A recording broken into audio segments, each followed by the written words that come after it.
Welcome to CoreyNewton.com. I'm Corey Newton, and you've reached the home of Newton Economics. Thank you for taking the time to get here. I want to dive right in. If you have done something or failed to do something that costs your employer an additional 1% on every good and every service that they purchase for the next 2 years, you would either hear about it, get fired, or both. If you did something or failed to do something that cost your household an additional 1% on every good and every service that they purchase over the next 2 years, I'm sure your spouse would have something to say about it. In our case, the Ulster County Legislature and the Ulster County Executive have failed to produce a budget in a serious manner. And let me tell you why. Because out of this 500-something page document, they would have us believe that the only money under county control are these line items here on page 88-1 in this copy of the executive budget. Now, this other document I have right here is the O'Connor-Davies analysis of the budget that they paid them however much to analyze.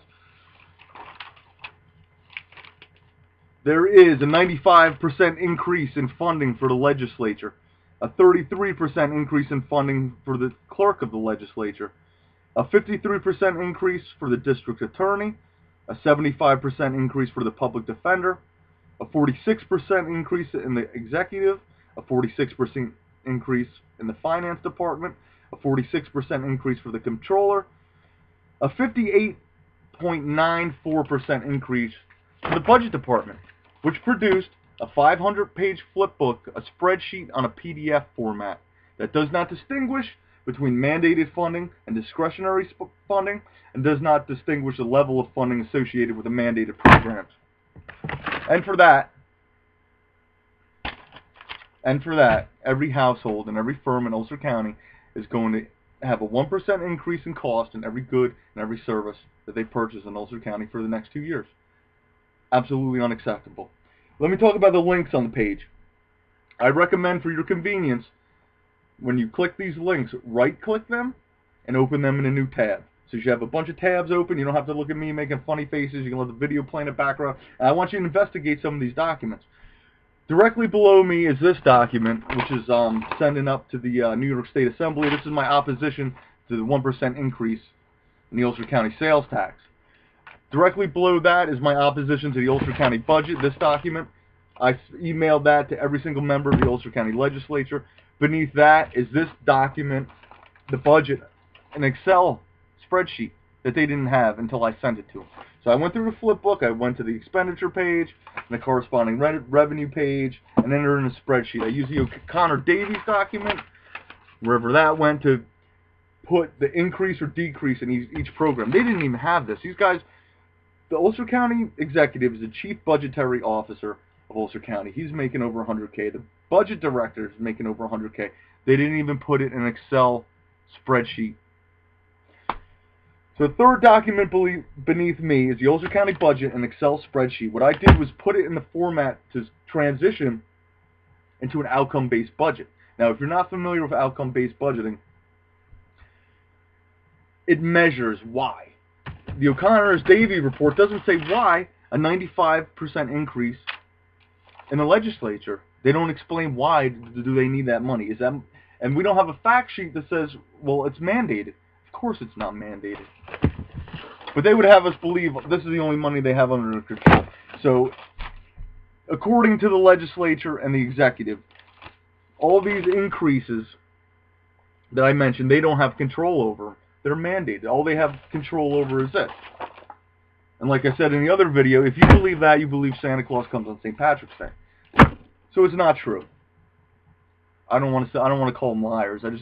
It's not accurate. That's a better way to put it. So below the 3 links I already mentioned, I have a side-by-side comparison of the PDF spreadsheet format that they produced.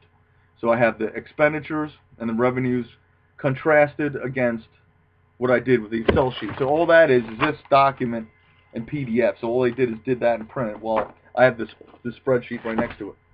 The most important link on the page is right over here. You got the green check, and that's a petition.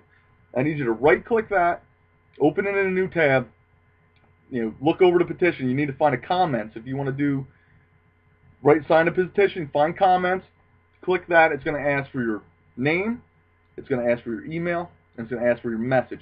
If you would like to sign as a household, write your name and your zip code. I only want your zip code just to verify that you're actually in Ulster County. If you would like to sign the petition as a firm, write the name of your firm and your zip code. It's going to ask a little code. You put in a bunch of numbers, make sure you're not a spammer. Click it. So that'll come up. What I'm going to do is I'm going to print this all out. I don't know, copy and paste it, print it all out. I'm getting it to New York Assembly, Ways and Means Committee. It might also have to go to the Senate. So I want to collect enough names to make a difference. So it's not just like, all right, who's this guy, Corey Newton? Nobody cares. He's got a good argument, but he doesn't have anybody with him. Nobody cares. We need to work together. Media reports. I have recent media reports. The first link came out this evening around 6 o'clock. They're trying to fast-track this vote. They want to have it done by next Monday. Okay, tonight's early morning of the 7th. It's freezing cold. The snow's coming down. So we have about 76 hours to bump up as many names as we can get. I'm going to ask you to share this with everybody. Share it on Facebook. Share it on email. Share it by word of mouth. We need as many households and firms in Ulster County to say no to a 1% sales tax increase. We need as many households and firms in Ulster County to say no. We're not going to pay an additional 1% for every good and service we purchase because you guys put a PDF format budget on the spreadsheet. And you didn't differentiate between what was mandated and the levels of mandated funding. You just didn't do it. And I don't think that really justifies a 1% sales tax increase. My other argument, which I make in this paper, I had to come up with my own economic argument because the lazy PhD economists who write economics textbooks don't even cover it. Cost elasticity of demand. Okay, as a cost decrease, okay, as one thing happens, another thing is good. So there's going to be a reaction. As people see that their costs decrease, they don't have leftover money from what they purchased. They can save that money, they can invest that money, or they could spend that money and have more consumption. Now there's an adjustment period associated with that. So there's a lot of claims in the media reports and the politically manufactured talking points and rhetoric section where they say we're losing $1 million every 2 weeks. We're losing all this money. First of all, it's not their money to lose. That's number one. It's our money.